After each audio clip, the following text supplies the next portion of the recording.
In October 2015, 21-year-old Dutch medical student Sophia Koetsier vanished deep inside Uganda's Murchison Falls National Park. She had traveled there for a medical internship, but her journey ended in mystery. At around 6:30 p.m. on October 28th, Sophia picked up a small empty bottle she used for collecting trash and walked toward the camp's latrines. A staff member later recalled seeing her pause for a moment, quietly gazing toward the Nile River as the last light of day faded. That brief glimpse was the final time anyone saw her alive. Minutes later, she was gone, vanished without a sound. Local authorities quickly closed the case, claiming Sophia had been attacked and dragged away by a wild animal. But the evidence scattered across the riverbank told a darker, far more sinister story.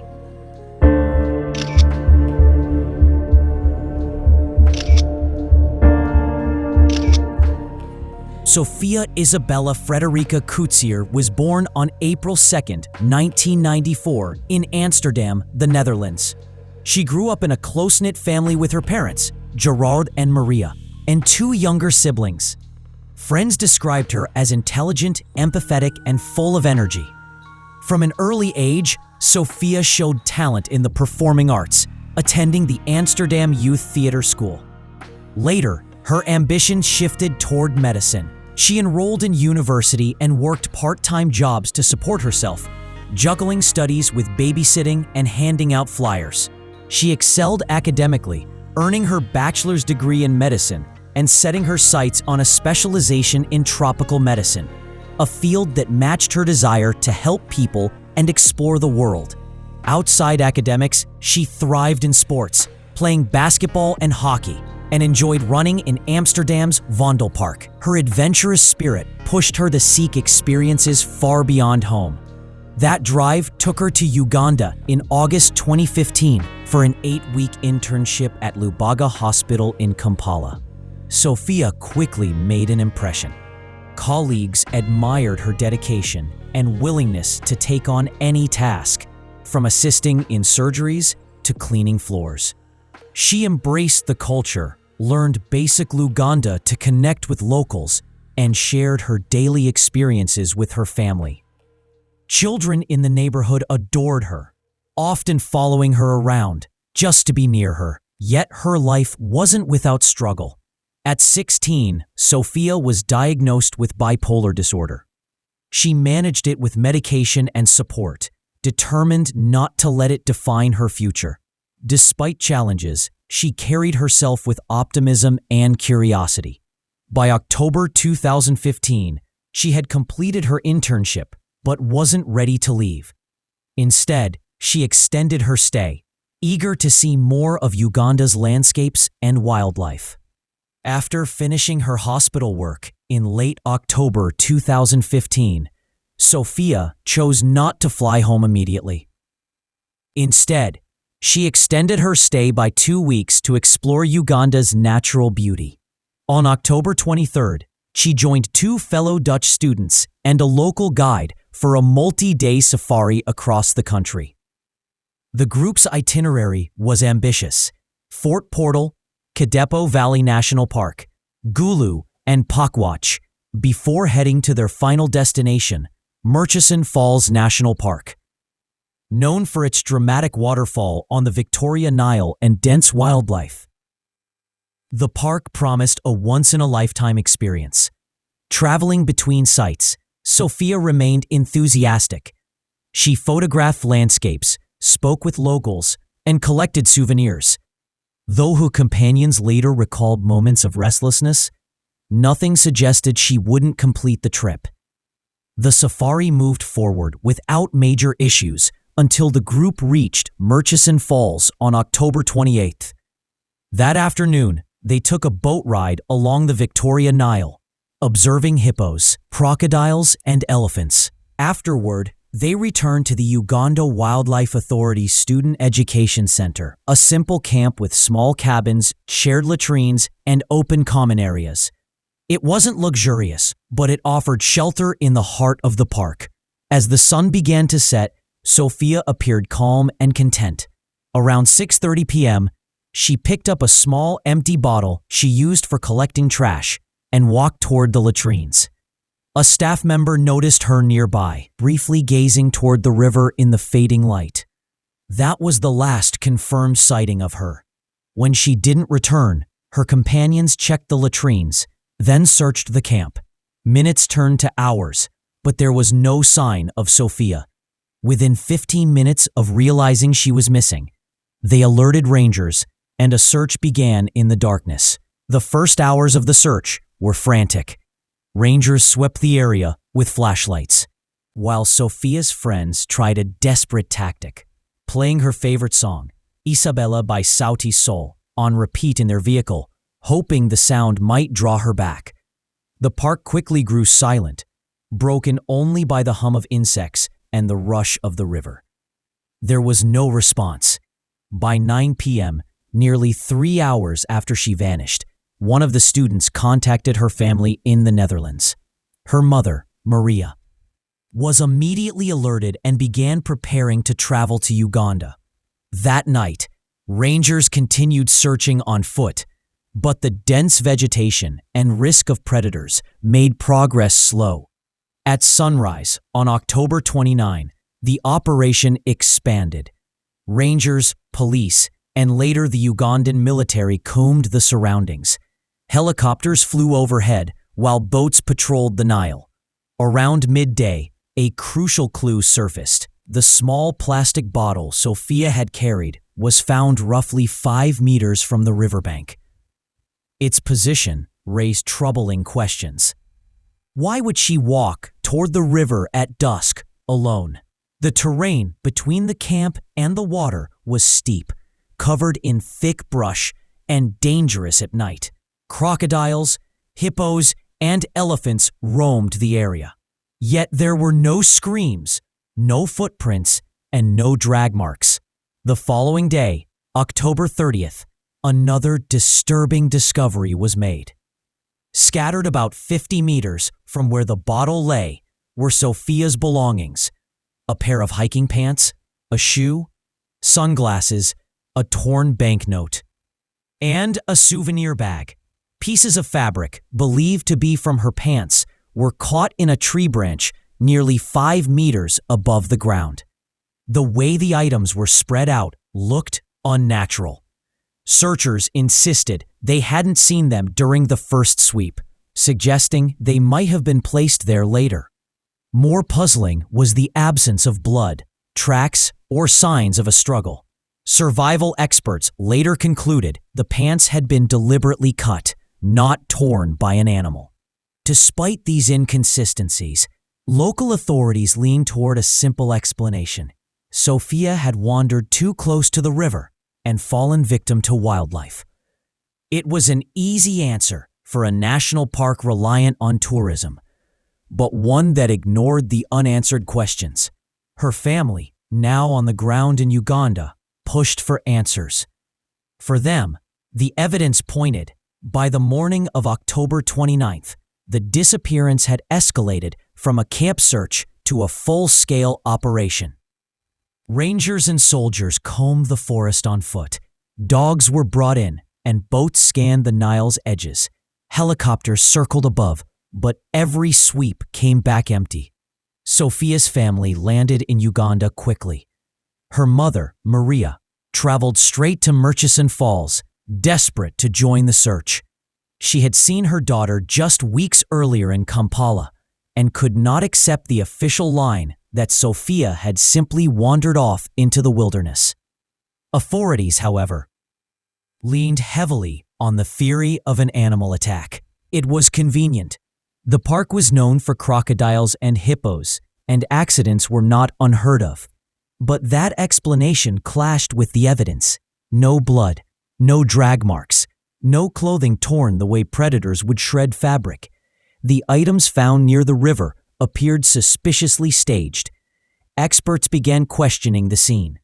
Survival investigator Thomas Coyne studied photos of the pants and concluded they had been cut with a knife. Pieces of fabric tangled high in a tree were impossible to explain as natural animal behavior. Even more troubling, Rangers admitted they hadn't noticed those belongings during their first pass. Their sudden appearance, nearly 2 days later, raised the possibility of tampering. Sophia's companions gave statements describing her final hours. They said she had been restless, but not suicidal, and insisted she would never have walked alone into dangerous terrain at night. Their accounts clashed with the quick dismissal by Ugandan officials, but who seemed eager to close the case. Meanwhile, Maria pressed relentlessly. She demanded every trace of her daughter's belongings be preserved and later sent to the Netherlands for forensic testing. The results revealed DNA consistent with Sophia, but also traces of an unknown male. This single detail suggested the unthinkable: human involvement. Still, no body was found, no footprints, no trail, nothing beyond scattered possessions. The search dragged on for days, then weeks, with each lead collapsing into silence. For Maria, it was becoming clear: if she wanted answers, she would have to fight for them herself. From the beginning, Ugandan authorities leaned on the simplest explanation. Sophia had been attacked by wildlife. The park was filled with crocodiles, hippos, and predators. To them, it was an unfortunate accident in a dangerous environment. But for investigators and her family, too many details didn't fit. The first problem was the scene itself. If an animal had dragged Sophia, there should have been torn ground, blood, or tissue. None were found. Instead, her belongings appeared unnaturally scattered. Some discovered in plain sight nearly 2 days after the initial sweep. A pair of pants cut into pieces, fabric caught in a tree, sunglasses, and a shoe, placed rather than lost. Survival experts argued no animal would shred clothing into neat strips or leave items perched in branches. To them, the scene looked staged. Attention soon turned towards Sophia's mental health. Diagnosed with bipolar disorder at 16, she occasionally experienced manic episodes marked by impulsive decisions and erratic behavior. Witnesses later recalled signs of sleeplessness, non-stop talking, and restlessness in the days before her disappearance. Authorities suggested she might have wandered into danger or even harmed herself. But her family rejected that theory. Sophia had never attempted self-harm, was excited about her future, and was in close contact with loved ones every day. Her condition explained little about the staged evidence. Another possibility was voluntary disappearance. Could she have chosen to vanish? Investigators explored it, but nothing supported the idea. She had plans for further study, strong ties to her family, and no reason to abandon her life. The most chilling theory pointed to human involvement. Forensic tests conducted in the Netherlands confirmed the items found near the river carried Sophia's DNA, alongside DNA from an unidentified male. That discovery, combined with the suspicious placement of her belongings, suggested the possibility of abduction or foul play. Further suspicions arose when it emerged that 400 wildlife recruits were training at a camp less than 2 kilometers from where Sophia disappeared. Their presence had not been disclosed in the early reports, raising concerns about unchecked alibis. A retired wildlife officer later stated he had seen Sophia with another officer on the night she vanished, though that man denied the encounter and was never formally questioned. Theories of human trafficking also surfaced. Murchison Falls, though a protected park, was not free from criminal activity. Sophia, a young foreigner traveling in a vulnerable mental state, may have been targeted. The unknown DNA and the carefully staged evidence gave weight to this possibility. Each theory left gaps, but all exposed flaws in the official narrative. If it was truly an animal attack, Why did the evidence suggest human interference? If it was self-harm, why was there no body, no note, and no history pointing to that outcome? If it was kidnapping, why cover it up so quickly? What began as a simple missing person case was now riddled with contradictions, unanswered questions, and the haunting possibility of deliberate concealment. Her persistence reached Dutch media, where Sophia's case received far greater attention than in Uganda. Public pressure mounted, forcing limited inquiries to reopen. Yet delays, political distractions, and the pandemic slowed momentum. In June 2025, the first trial connected to the case began, not for Sophia's disappearance, but against her safari guide, Michael Kajambu.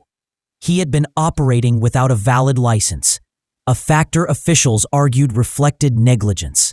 But the proceedings offered no answers about what truly happened to Sophia. For Maria, the fight is ongoing.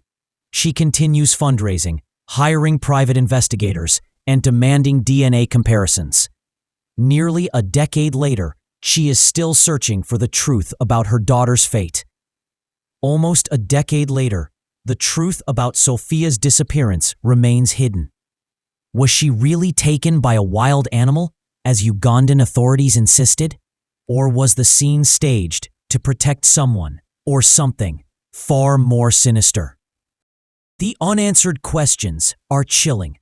Why did her belongings surface only after earlier searches? Whose DNA was mixed with hers? Why was the presence of hundreds of recruits nearby concealed? And why has no one been held accountable despite mounting inconsistencies? For her mother, the fight continues, but for the world, the case lingers in shadows, half tragedy, half mystery. Sophia Koetsier's story is more than a disappearance. It is a haunting reminder of how quickly truth can be buried. What do you believe happened that night at Murchison Falls? Accident, cover-up, or crime? The answer may never be clear, but the questions refuse to die. If this case moved you, please take a moment to hit the like button. And don't forget to subscribe to our channel so you never miss the next true crime story we uncover. Thank you for watching.